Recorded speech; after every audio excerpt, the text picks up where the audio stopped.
Good evening, everybody. So tonight I would like to tell true story.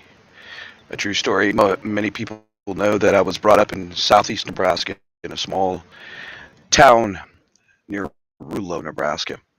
So I'm about to tell you a story that is very true, and it happened.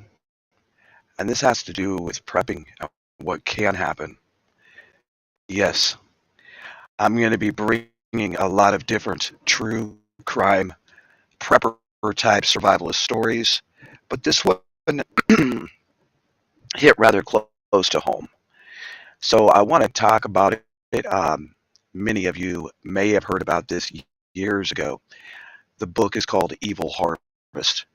And this is about 10 or 12 miles from where I grew up. It was the Yawa cult. But the thing is, folks, is it started out as this.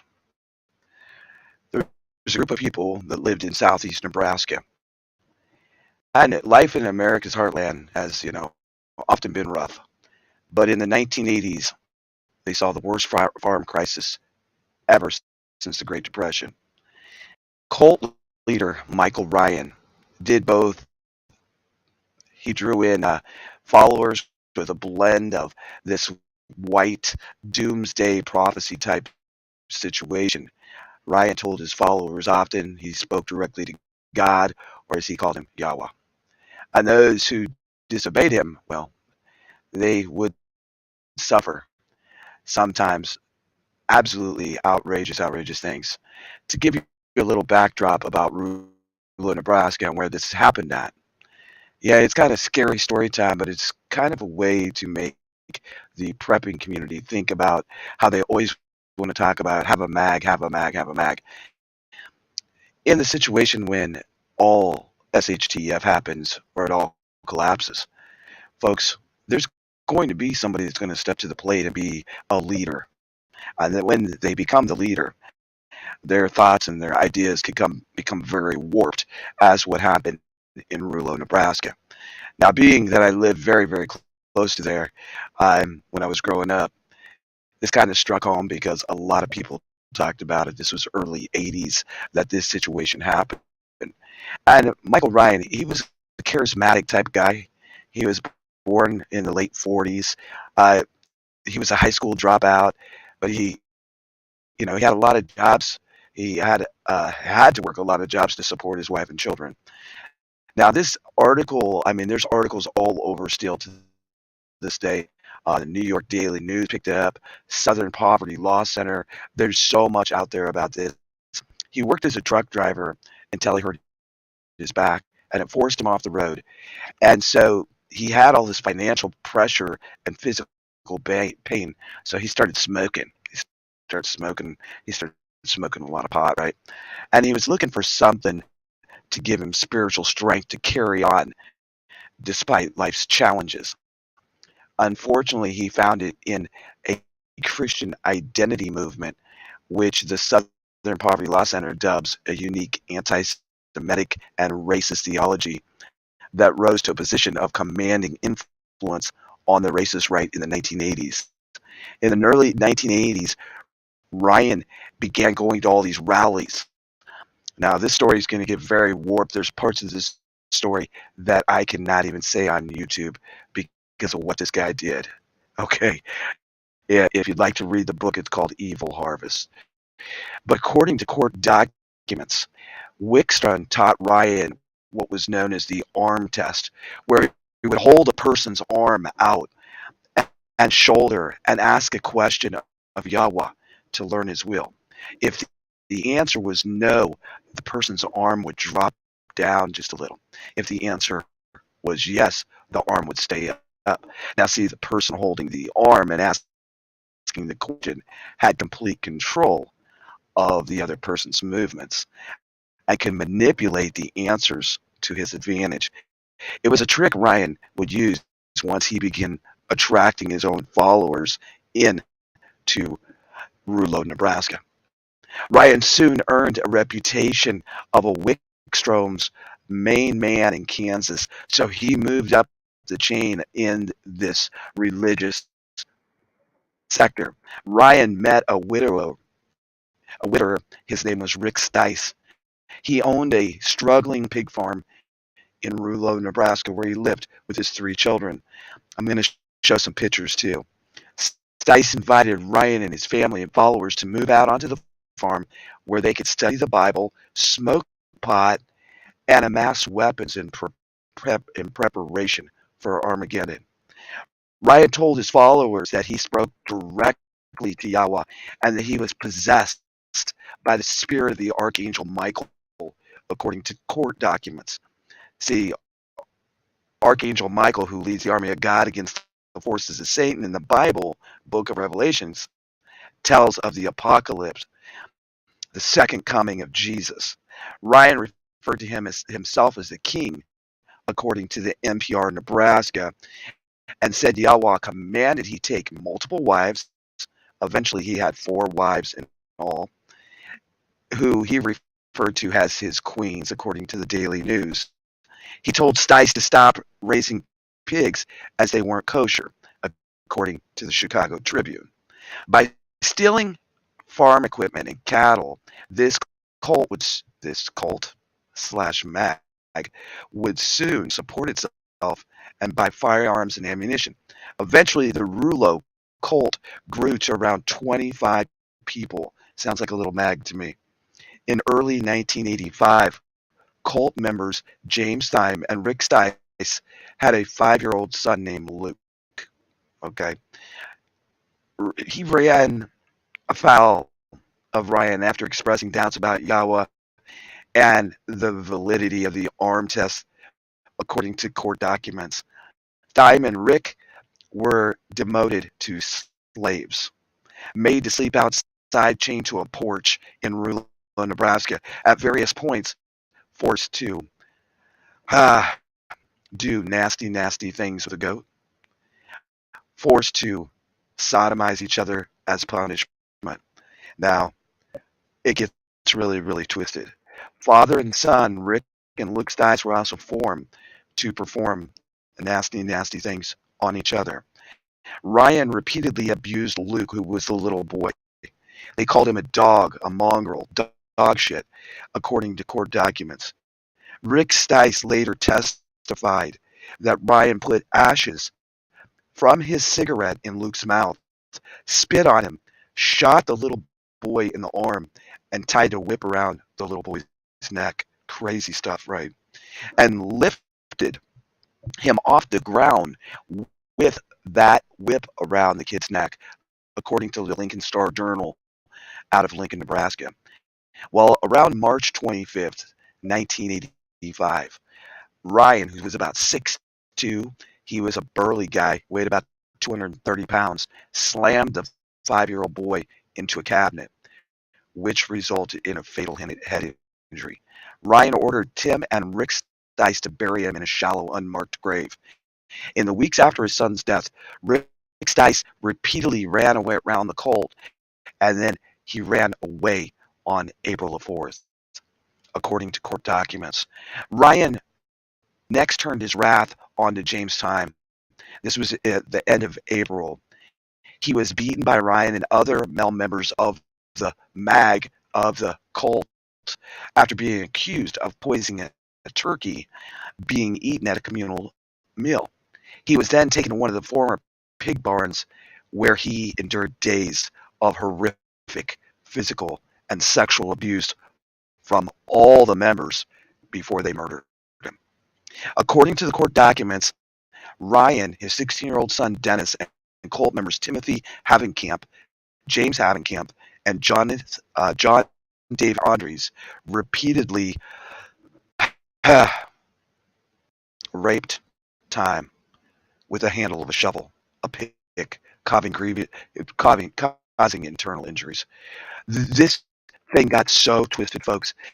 There was people all over Nebraska and southeast Nebraska that were terrified for their lives. And see, this is what can happen with the mag, because someone is going to step up and they are going to say, I'm the leader. And their thoughts and the things they do may be very twisted.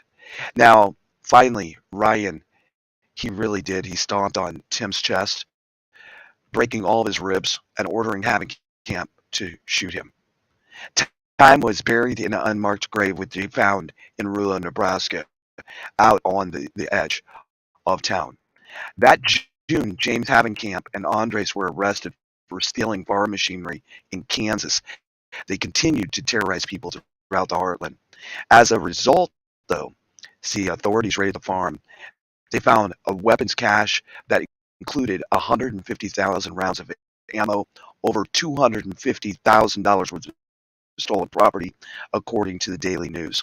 While in custody, Havenkamp and Andres told police about the murders, and another raid in late August turned up the dead bodies of Luke Stice and James Time. Michael and Dennis Ryan and Timothy Havenkamp were all charged with first-degree murder. And this comes from the New York Times, the Lincoln Journal, the Associated Press, the Hiawatha World, the UPI, the Omaha World Herald. There's lots and lots of documentation about it. But see, Michael and Dennis, they went on trial in March of 1986. By this time, they both had pleaded guilty to second-degree murder, according to the Associated Press. When asked why they had participated in the torture and murder of James Time, Dennis Ryan said because that's what Yahweh wanted. And this is how a mag, one person, can twist things so much that it could be devastating to people everywhere that are involved in that mag. Now, after they pleaded guilty in assault charges, former cult members James Havenkamp and John Andres were sentenced to 26 years in prison. But, yes, folks, they were released in 1998. According to the Daily News, Timothy Havenkamp was sentenced to 10 years to life, and he was released in 2009 after serving 23 years in prison in 2014. The Omaha World reported the Nebraska Board of Pardons made the rare move of commuting his sentence, releasing him from a lifetime of supervision. On May 24, 2015, after 30 years in prison and several stays of execution, Michael Ryan did die on death row at the age of 66 years old, according to the Lincoln Star-Journal. The cause of his death was cancer. He has been talked about. These magazines have been coming out. The book is out. There's a documentary. Also, Dennis Ryan and other former cult members, they gave shocking testimony. It's called Deadly Cults, and it's a documentary series. You can find it on Oxygen. But the thing is, folks, I'm going to show you some pictures here. It really makes you think about what can happen in a true situation where a mag turns ugly and nasty. And when you think about these kind of situations on one person stepping to the plate and doing these types of things, it really does make you think. There's a lot of people that once they step up to the plate in any organization or group, it kind of goes to their head. The old saying, it went to their head. Imagine if this happened, and imagine a person stepping forward and doing these types of things. The book is something. As I said, that happened about 10, 15 miles from where I grew up.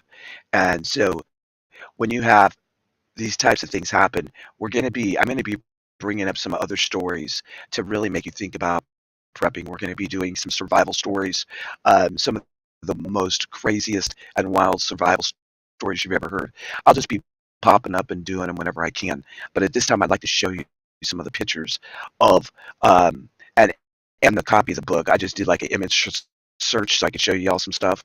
I have the book, but it's out in my storage, and I've had the book for many years. The thing is that it's really important that if you're going to get involved in a mag, you better know, you better freaking know who you're dealing with, for one. And so let's take a gander here. Right there, the very first picture is the discovery investigation into the Rulo cult, and that is him right there. Also, the second picture over there's an actual 1 minute and 50-second video of when they went out there and they were digging up the graves, and that's in the third one. There's also a video of that. But as you scroll down, if you ever want to look at the book, it is something. It's There he is again, right there. This picture over here on the far right, that's him, and that's him as an old man before he died. But there's the book right there, and Michael Ryan in that picture there on the left. The book is called Evil Harvest, and the things that I described tonight are nothing compared to the book. The documentary is pretty much based on the Evil Harvest and the Rulo Cult torture. There's two different ones out. I think the Evil Harvest has more detail and information. But I will say this: he was really a warped man. Down here, you can see. Let's see if we can pull it up. This is pictures of the Rulo farm, and isn't it kind of ironic that it says there, dead end? The third picture over is the hog farm in Rulo, which has a very, very dark and evil history because of this situation happening there. I wanted to share this. I was up having a cup of coffee, and I was like, I wanted to do this, and I'm going to start bringing more and more of these stories to the channel because I think it's very important to realize the type of people that you may think are your allies, and they may turn out to be your worst enemies ever. And when somebody steps forward and they say, well, I'm going to do things this way, and this is the way we're going to do it, it may be time to step back, especially in an SHTF situation, and say, well, this may not be the best mag for me to be in. Mag should really be people that are very, very close to you. I would say family, friends, things like that, because when you get involved in a situation like this, folks, it could be devastating. I am so sorry. Once again, I have two laptops now, and I've been having a little electrical issue here in the cabin. And so I'm being very cautious about how much electricity we have plugged in until this friend of mine can come out here. We did a lot of electrical work, and I think what's happening is I think it's still overloaded.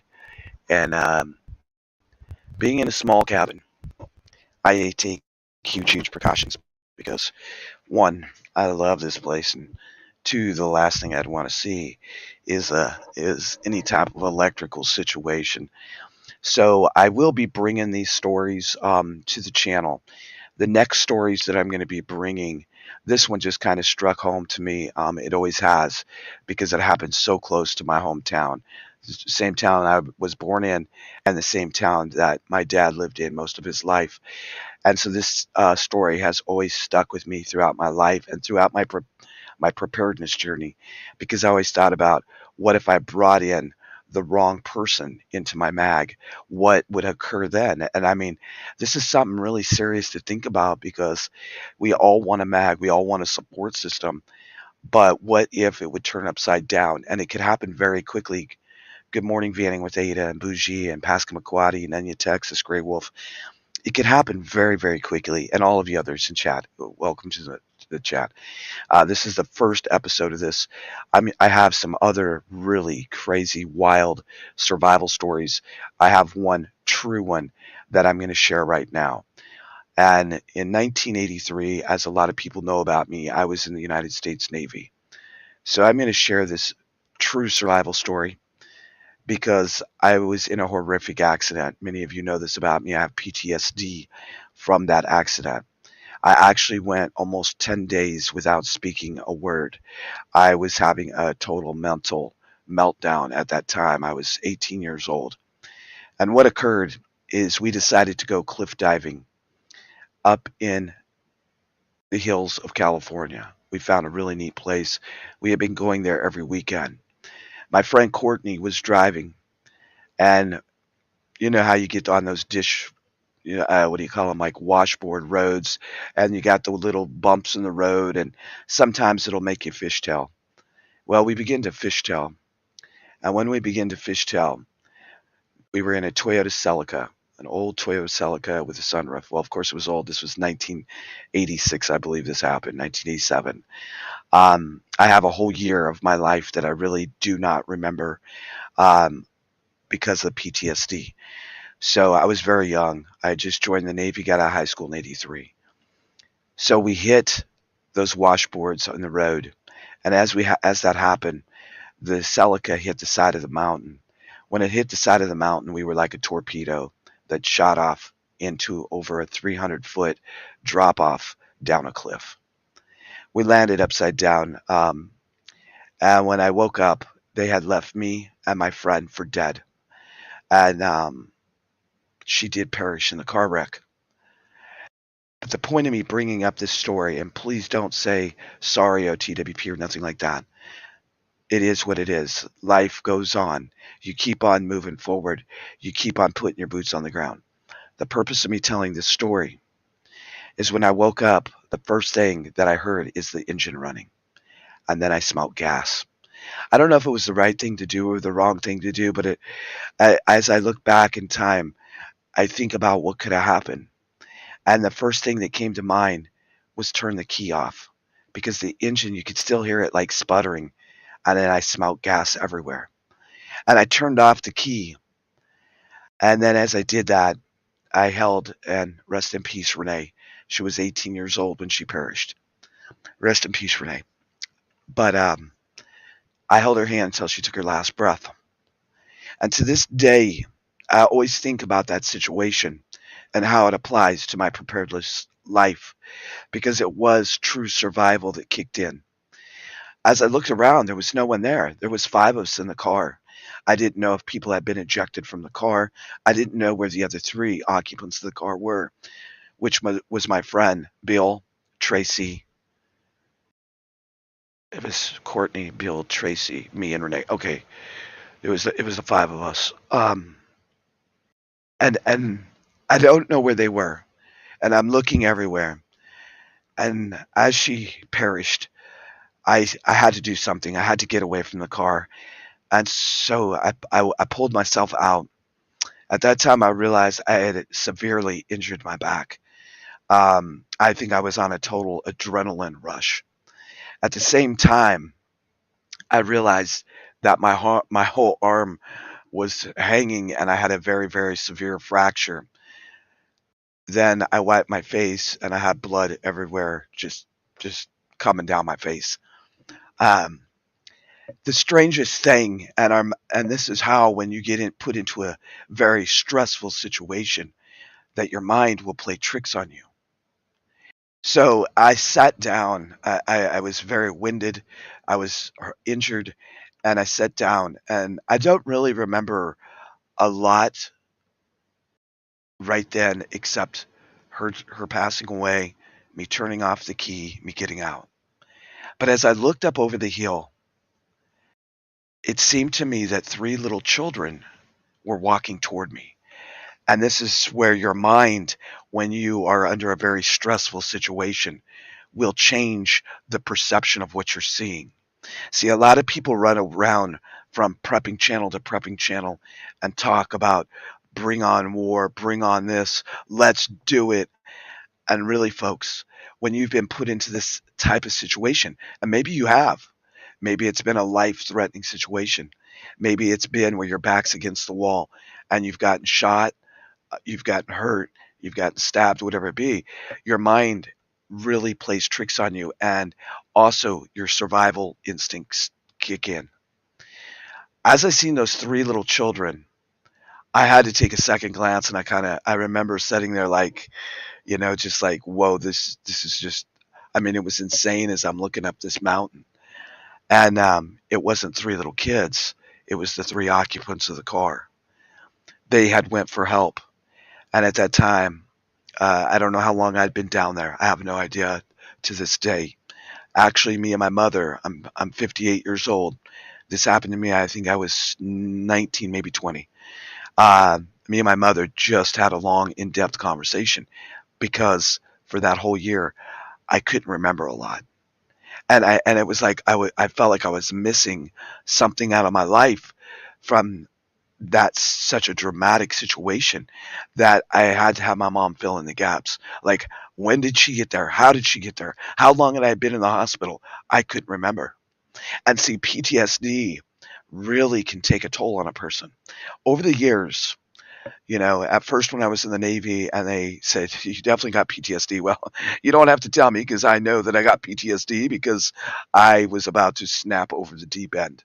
Um, and I did. It caused me a lot of situations in the military, from fights, all kinds of crazy things that I did because I couldn't deal with the stress from it. So I released it on the world in anger.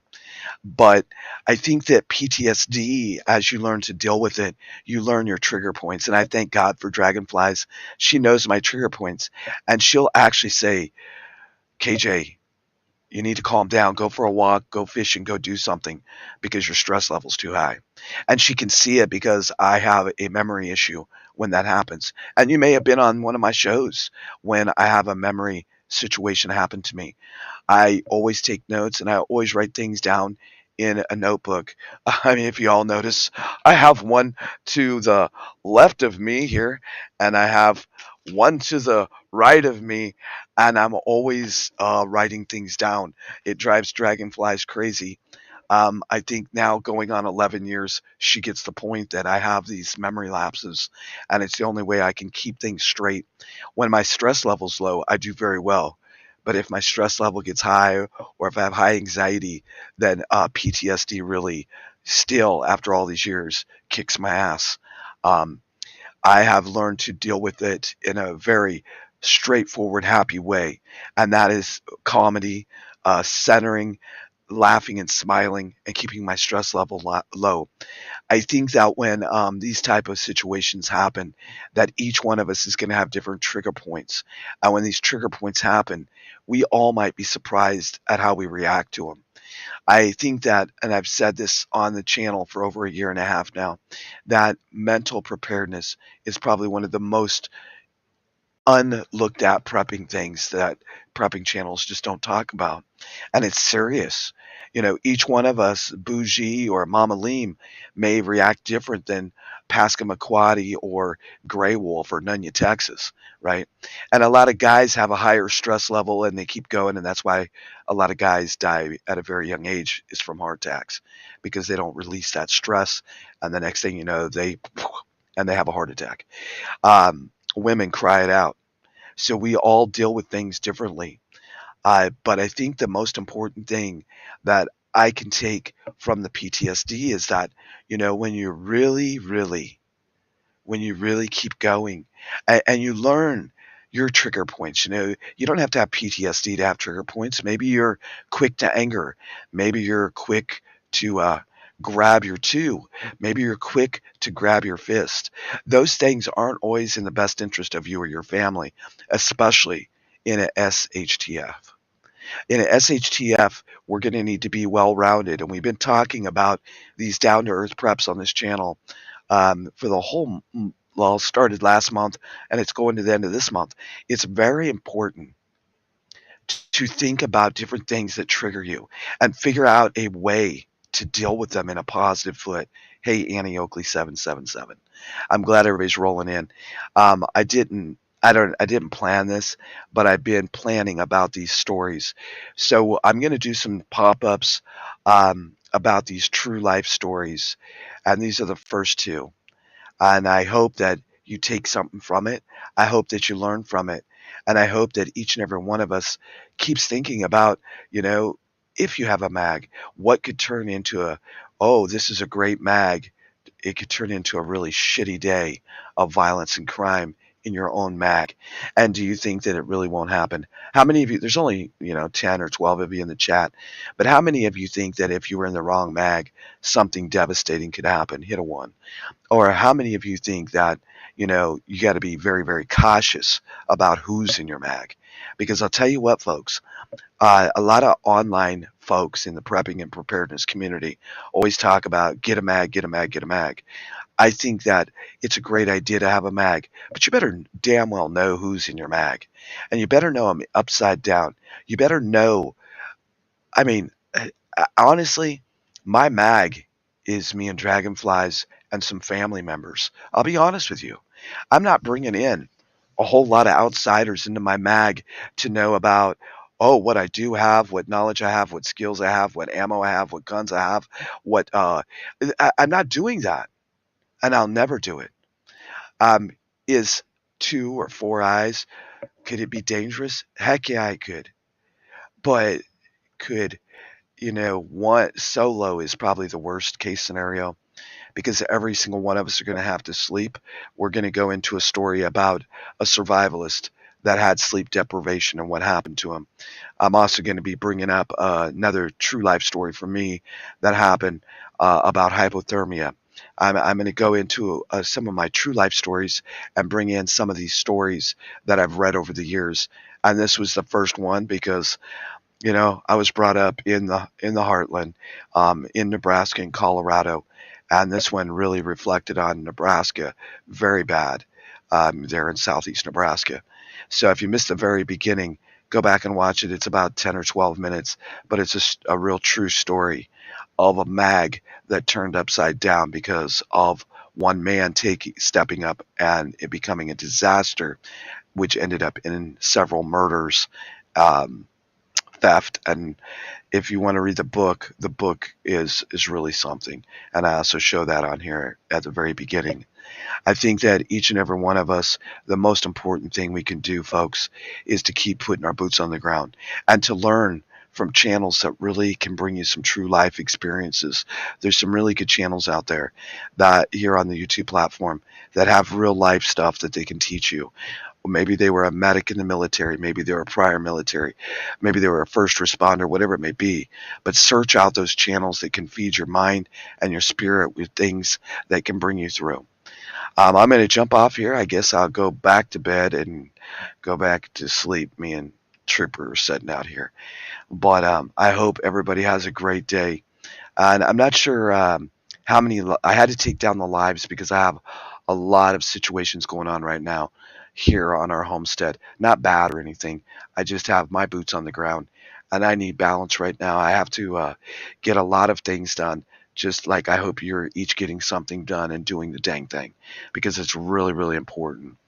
I will see y'all soon. There will be a couple videos popping out if I don't have a live stream before Easter. I hope everybody has a blessed weekend. And of course, big, huge prepper hugs from our little cabin to wherever you're at in this happy world.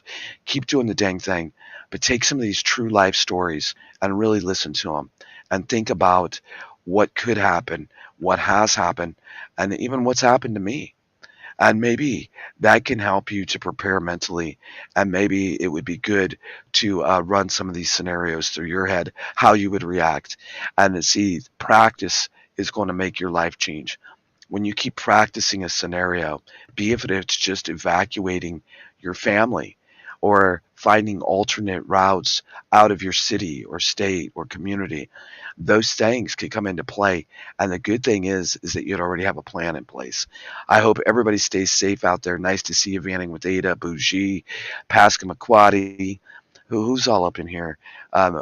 This early birds, Annie Oakley 777, Nunya, Texas, Gray Wolf Outdoors, Annie, nice to see you, and Chick Pop Pie. I haven't seen you for a long time. I'm glad you're here.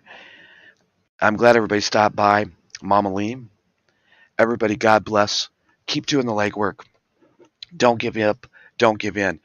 If I could give one prepping tip tonight is to keep preparing long-term food.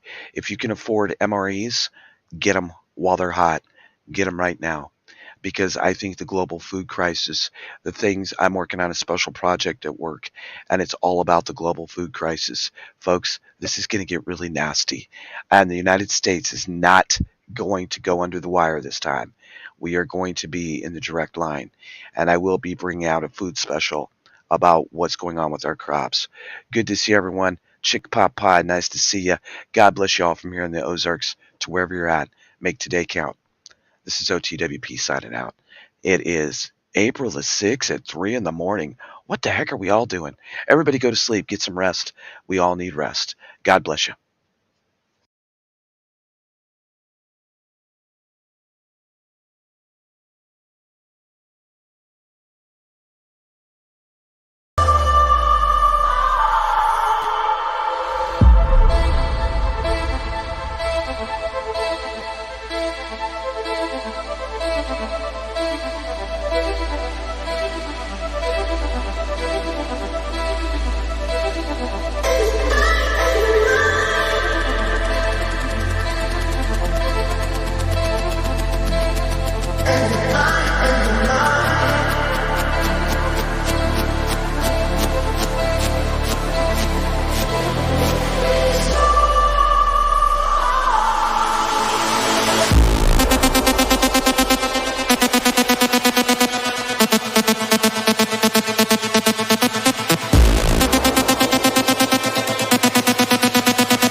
everything we got, give it an honest shot, turning it on and off, we've been sliding, riding the highest dream, keeping the fire real, I call for you.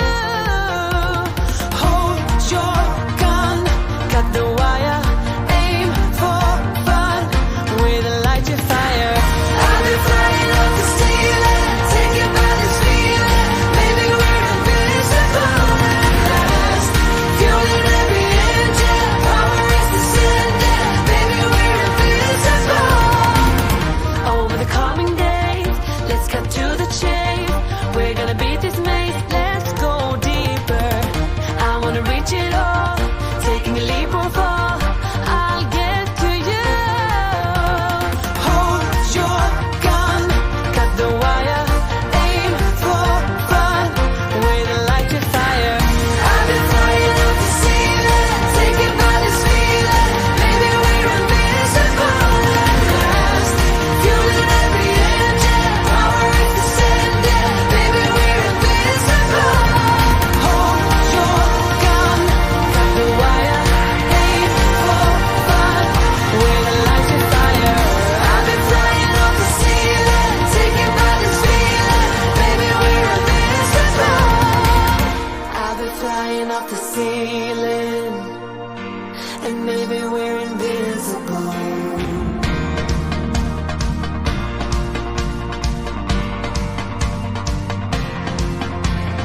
Hold your gun, cut the wire, aim for desire.